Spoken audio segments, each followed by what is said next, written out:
আসসালামু আলাইকুম সম্মানিত দর্শক, welcome back to Orisha kitchen. কাছে দূরে যে যেখান থেকে আমার ভিডিওটা দেখছেন অসংখ্য ধন্যবাদ। আশা করি আপনারা সবাই খুবই ভালো আছেন। আমি আলহামদুলিল্লাহ খুবই ভালো আছি। তো আজকে আমি আপনাদের মাঝে শেয়ার করব ভিন্ন স্বাদে ভুনা খিচুড়ি রেসিপি। চিকেন দিয়ে আমি রান্না করে দেখাবো। এই খিচুড়িটা এভাবে রান্না করলে যে কাউকে খাওয়াবেন এর স্বাদ আপনার সারা জীবন তারা মনে রাখবে। তো সঙ্গেই থাকবেন, পুরো ভিডিওটা দেখবেন, স্টেপ স্টেপে লাস্ট পর্যন্ত দেখবেন। লাস্টে অনেক ইম্পর্ট্যান্ট টিপস দেওয়া আছে। তো দেখতে দেখতে যদি আমার রেসিপিটা এতটুকু ভালো লেগে যায় অবশ্যই সাবস্ক্রাইব করে রাখবেন। আর যারা অলরেডি সাবস্ক্রাইব করেছেন অসংখ্য ধন্যবাদ, ভালোবাসার দোয়া রইল। তো সঙ্গেই থাকুন। আর ভালো লাগলে ভিডিওটা শেয়ার করে রাখতে পারেন, চাইলে ফ্যামিলি অ্যান্ড ফ্রেন্ডসের সাথে শেয়ার করতে পারেন। এই ইয়াম্মি আপনারা ভাবতে পারেন খিচুড়ি তো আমরা সবাই রান্না করতে পারি, বাট অনেক ছোট ছোট টিপস ফলো করলে এই সাধারণ রান্নাটা অসাধারণ খেতে হবে। তো ঘরে থাকা যে মশলাটা দিয়ে আমি ভিন্নভাবে রান্না করব, বিভিন্ন টিপস থাকবে। তো সঙ্গে থাকলে পুরো ভিডিওটা দেখলে বুঝতে পারবেন। তো আশা করছি ভিডিওটা স্কিপ করবেন না, পুরো ভিডিওটা দেখার জন্য অনুরোধ রইল। আশা করি আপনাদের খুবই ভালো লাগবে ইনশাল্লাহ। তো আমি এখন চলে যাব মূল পর্বে।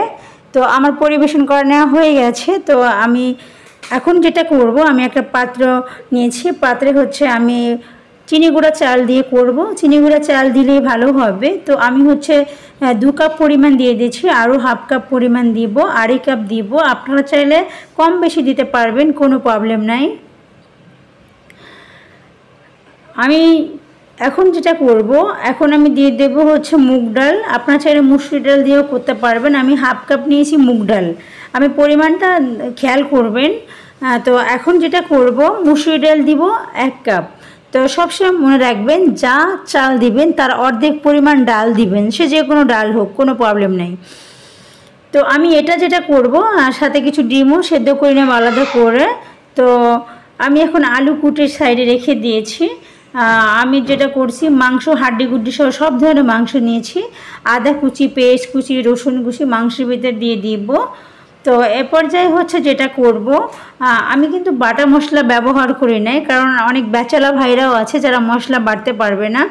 তো এ পর্যায়ে আমি যেটা করছি, হলুদের গুঁড়া নিয়েছি একদম উঁচু উঁচু করে 1 চামচ। এখন যেটা করব, মরিচের গুঁড়াও সেম আমি নিব উঁচু উঁচু করে 1 চামচ। আপনারা ঝালটা যে পরিমাণ খান বুঝে দেবেন, কাঁচা মরিচও দিতে পারবেন, কোনো প্রবলেম নাই। তো এখন যেটা করব, আমি দেব জিরার গুঁড়া। জিরার গুঁড়া উঁচু উঁচু করে 1 টেবিল চামচ দিয়ে দিয়েছি। এখন দিয়ে দেব স্বাদ মতো লবণ। এখন আমি দিয়ে দিচ্ছি একটু গরম মশলার গুঁড়া বা মাংসের মশলার গুঁড়া বাসায় থাকলে এটাও দিতে পারবেন। তো এখন আমি যেটা করব, এই রান্নাটা আমি করার জন্য একটু শুকনো মরিচ তেলে গুঁড়া করে দিয়েছি। আপনারা চাইলে স্কিপ করতে পারবেন, এটা অপশনাল। তো এখন আমি যেটা করব, সরিষার তেল দিয়ে দিচ্ছি পরিমাণ মতো। খিচুড়িটা যাতে স্বাস্থ্যসম্মত হয়, সরিষার তেল দিলে টেস্টটাও ভিন্ন আসবে। তো আপনার চাইলে সয়াবিন তেল, সরিষার তেল দুটো মিক্স করে রান্না করতে পারেন। তো আমি একটা চুলায় পাত্র হিট করে নিয়েছি। এখন আমি সরিষার তেল দিয়ে দিচ্ছি। সরিষার তেলটা একদম গরম করে নেব। এই পর্যায়ে আমি যেটা করব, একটু সবার আগে আদা কুচিটা দিয়ে দিচ্ছি, যাতে করে আদার ফ্লেভারটা তৈলে ছড়িয়ে দাও। তবে বাটা মশলা হলে একসাথে দিলে প্রবলেম নাই। তো আমি সবগুলো কুচি কুচি করে মশলা দিয়ে দেখাচ্ছি। আমি সব ধরনের আস্তা মশলা দিয়ে দিব, তেজপাতা দিয়ে দিলাম। তো এর পর্যায়ে দিয়ে দিচ্ছি কাঁচামরিচ, সব ধরনের মশলা, এলাচি, লবঙ্গ, তারপরে হচ্ছে দারুচিনি, তারপরে জয়ত্রী ছিল একটু করে। তো এখন যেটা করব, একটু এলাচটা ফাটিয়ে দিচ্ছি। এলাচ আগেও দিয়েছি, তো 4-5টা করে দিলে হবে সব কিছু। তো কিছু কাঁচামরিচ দিয়ে দিয়েছিলাম 2-3টা। তো দেখুন আমার তৈলে একদম বাদামি কালার সব ধরনের মশলাগুলো হয়ে গেছে। এরপর যে আমি মেখে রাখা মাংসগুলো দিয়ে দিলাম। তো মাংসগুলো এমনভাবে ভাজবো, একদম চুলাটা মিডিয়াম টু লো হিটে করে নেড়াচড়ে একদম 80% মাংসটা সেদ্ধ করে নিব। তো এখানে আমি কোনো পানি ব্যবহার করব না, উল্টে পাল্টে সুন্দর করে ভেজে নেব, একদম যাতে মাংসটা সেদ্ধ হয়ে যায় আর মাংসের মশলাটার ফ্লেভারটা একসাথে মিক্স হয়ে যাবে। তো এরপর যে আমি একটু ঢাকনা দিয়ে রাখবো সেদ্ধ হওয়ার জন্য। তো ঢাকনাটা উল্টো করে কতক্ষণ পর পর একটু নেড়ে ছেড়ে দিব যাতে করে নিচে লেগে না যায়। তো আমি সবসময় খেয়াল করবেন, আমি সবগুলো রেসিপি দেখানোর চেষ্টা করি খুব সহজেই, খুব সিম্পলভাবে, কোনো ঝামেলা ছাড়া। তো আমি ভালো করে নাড়াচাড়া করে মিক্স করে দিচ্ছি। তো আমার মাংসটা প্রায় সেদ্ধ হয়ে আসছে। এখন আমি চুলার আঁচটা একদম লো করে দিব। বেশি হাই হিটে রান্না করলে হবে কি এটা পোড়া লেগে যাবে। আবার আমি ঢাকনা দিয়ে রাখবো, কতক্ষণ পর পর নেড়ে দিব। তো এই রান্না চুলা রেখে কোথাও যাওয়া যাবে না, এটা খুব সাবধানে সুন্দর করে যত্ন সহকারে রাখতে হবে। তো এ পর্যায়ে দেখুন আমার মাংসটা অলমোস্ট সেদ্ধ হয়ে গিয়েছে, 80% প্রায় সেদ্ধ হয়ে গেছে। আমি আরও একটু নাড়াচাড়া করে কিছুক্ষণ রাখবো। তো স্পেশাল যেটা হচ্ছে একটু ধৈর্য সহকারে রান্না করতে হবে। তো আমি যেটা করব এখন মাংসগুলো উঠিয়ে রাখবো, উঠিয়ে সাইডে রেখে দিব আর একটা বাটিতে। আর আপনারা চাইলে এই মাংসের ভিতরে চালটা ভাজতে পারেন। তো আমি চালটা হচ্ছে একটু মাংসটা উঠে ভালো করে ভেজে নেব। চাল আর ডালটা আমি ভিজিয়ে রেখেছিলাম, কেন আমি তো হচ্ছে ডালটা আগে ভেজে নেই নাই, যার কারণে না হলে টেস্টটা কম আসবে। আমি এখন হচ্ছে মাংসটা উঠিয়ে সাইডে রেখে দিয়েছি। এখন আমি ডিম সেদ্ধ করে ছিলে নিয়েছিলাম, ডিমগুলো একটু ভেজে নেব। ডিমগুলো হালকা ভাজলেই হয়ে যাবে, আমি 2-3 মিনিট পরিমাণ ভেজে নেব ডিমটা। তো ডিমটা আমার এ পর্যায়ে ভাজি করা হয়ে গেছে। তো একটু হালকা দাগ লাগলেই হয়ে যাবে। এ পর্যায়ে আমি ডিমগুলো তুলে সাইডে রেখে দিব মাংসের সাথেই। পুরো ভিডিওটা দেখবেন ধৈর্য সহকারে, একবার দেখে নিলে আপনাদের আর কষ্ট করে রান্না করতে হবে না। এই রেসিপিতে রান্না করলে সবার প্রশংসা পাবেন। তো আমি সাইডে রেখে দিয়েছি। এরপর যে আমি যেটা করছি, আবারও কিছু পেস্ট কুচি দিয়ে দিলাম। তো এইটা একটু সেদ্ধ হওয়ার জন্য অপেক্ষা করব। পেঁয়াজ রসুন কুচি করে আমি বেশি করে সাইডে রেখে দিয়েছিলাম। তো দেওয়া হয়ে গেছে, আমি একটু নেড়ে চেড়ে মিক্স করে নিচ্ছি। তো বেশিক্ষণ ভাজার দরকার নাই, তো এমনিতে আগের মশলাটা একটু লালচে হয়ে গেছে। তো আমি চাল ডালগুলো মিক্স করে ধুয়ে রেখেছিলাম, এগুলো কিন্তু আমি ভেজে নিই, আপনারা দেখেছেন, জাস্ট ধুয়ে নিয়েছি। তো এটা আমি এখন টেলে নিব, তৈলে একটু হাফ বয়েল করে নিব, ভালো করে তৈলের সাথে চালটা কষিয়ে নিব, তাহলে হচ্ছে ভাজি নাই যে কোনো প্রবলেম নাই। এখানেই হচ্ছে আমি 80% করে একদম হাফ বয়েল করে নিব। ভালো করে উল্টিয়ে পাল্টিয়ে কষিয়ে নেব, দাঁড়িয়ে থেকে রান্না রেখে কোথাও যাওয়া যাবে না, সাথেই থাকতে হবে। তো বেশি সময় লাগবে না রান্না করতে। তো দেখুন আমি কিভাবে কষিয়ে নিচ্ছি, একদম উল্টিয়ে পাল্টিয়ে সুন্দর করে তৈলের ভিতর ভেজে নিচ্ছি চাল ডালটা।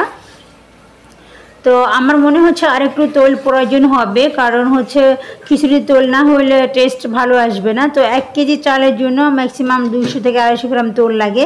তো যারা তৈল বেশি কম খান এটা কম দিতে পারবেন। তো আমার মনে হচ্ছে তৈল আর একটু লাগবে, আমি একটু আরও 100 গ্রাম পরিমাণ তৈল দিয়ে দিলাম। তো ভালো করে একদম উল্টিয়ে পাল্টিয়ে ভেজে নেব। তো দেখুন আমি কিভাবে করছি, পুরোটা টিপস স্টেপে স্টেপে ফলো করবেন। তো এই রেসিপিতে রান্না করলে ভীষণ মজার হবে, স্কিপ করলে বুঝতে পারবেন না। তো ভালো করে আমি কষিয়ে নিচ্ছি। তো এখন যেটা করব, আমি কিছু আলু কেটে রেখেছিলাম, আলুটাও দিয়ে দিব লাস্ট পর্যায়ে। তো আলুটা দিয়েও কতক্ষণ কষিয়ে নিব, আর 2-3 মিনিট আলুটা দেওয়া হয়ে গেল। তো এ পর্যায়ে আমি যেটা করব, আমি শুধু মাংসের জন্য লবণ দিয়েছিলাম, চালের জন্য কিন্তু লবণ দেই না। এই জন্য যেটা করব, আমি হচ্ছে লবণ দিয়ে দিলাম পরিমাণ মতো। তো লবণ যারা কম বেশি খান বুঝে দেবেন লবণটা একটু। তো এ পর্যায়ে যেটা আমি করছি, লবণটা সহ চালটা মিক্স করে উল্টিয়ে পাল্টিয়ে নিচ্ছি। তো আরও কিছু কষিয়ে নিলাম কিছুক্ষণ। তো কষানো হয়ে গেছে, দেখুন চাল আর ডালের কালারটা পুরো একদম চেঞ্জ হয়ে সাদা সাদা হয়ে আসছে, মানে পুরোটা সেদ্ধ হয়ে গেছে, দেখি বুঝতে পারছেন। তো পানির পরিমাণটা বলে দেই, আমি হচ্ছে চাল নিয়েছিলাম 2.5 কাপ আর ডাল নিয়েছিলাম 1.5 কাপ, টোটাল আমার কত কাপ হলো 4 কাপ। তো এখন আমি পানিও দিয়ে দেবো 4 কাপ। তো এই মাপে রান্না করলে আমার একদম ঝুরঝুরা হবে আমার খিচুড়িটা। তো আমি 4 কাপ পানি দিয়ে দেবো একে একে।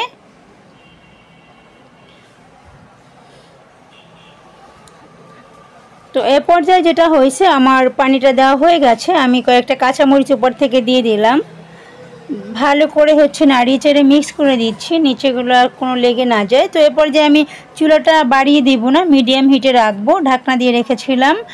পোড়া লেগে না যায়, একটু কাছেই থাকতে হবে। 2-3 মিনিট পরে আবার ঢাকনা উল্টা করে আমি কি নেড়ে ছেড়ে দিচ্ছি, যাতে নিচে তলানিতে লেগে না যায়। লেগে তলানিতে গেলে টেস্টটা কিন্তু কমে যাবে। তো এরপর যে মাংসটা যে সাইডে রেখেছিলাম, মাংসটা দিয়ে দিলাম। দেখি বুঝতে পারছেন মাংসটা আমি একদম লাল লাল করে ভেজে নিয়েছি, একদম দেশি মুরগিকেও হার মানাবে। কেউ বুঝতেই পারবে না ফার্মের মুরগি দিয়ে রান্না হয়েছে ভুনা খিচুড়ি। তো আমি মাংসের সাথে যে তোলটা একটু ঝোলটা ছিল ওটা আমি ঢেলে দিচ্ছি উপরে, একটু পানি সামান্য দিয়ে ধুয়ে। তো এখন আমি মাংসটা অলরেডি ঢেকে দিয়েছি। তো সুন্দর করে ঢেকে দিলে কি হয়, এটা আরও একটু নরম হয়ে যাবে, কারণ মাংসটা একদম শক্ত করে আমি ভেজে নিয়েছি। তো এখন এরপর যে উপর দিয়ে ডিমটাও দিয়ে রাখবো, আর ডিমটা দিলে ডিমের ফ্লেভারটা ভিতরে যাবে, তাহলে আরও বেশি ইয়াম্মি হবে, জুসি হবে। তো ডিমটা একটু ট্যাপ করে নিচে দিয়ে দিচ্ছি। তো আমার সুন্দর মতো সবগুলো সেট করে দেওয়া হয়ে গেছে। আমি ঢাকনা দিয়ে রাখবো, চুলাটা একদম লো হিটে করে রেখেছি আধা ঘন্টার মতো। তো আমি এখন উঠিয়ে নিয়েছি, আপনারা চাইলে 10 মিনিট রাখতে পারবেন। তো হয়ে গেছে পুরাটা, একদম কতটা পারফেক্ট হয়েছে, আরও একদম পাতিলটা ভরে গেছে। তো কতটা ঝুরঝুরে হয়েছে দেখেই বুঝতে পারছেন।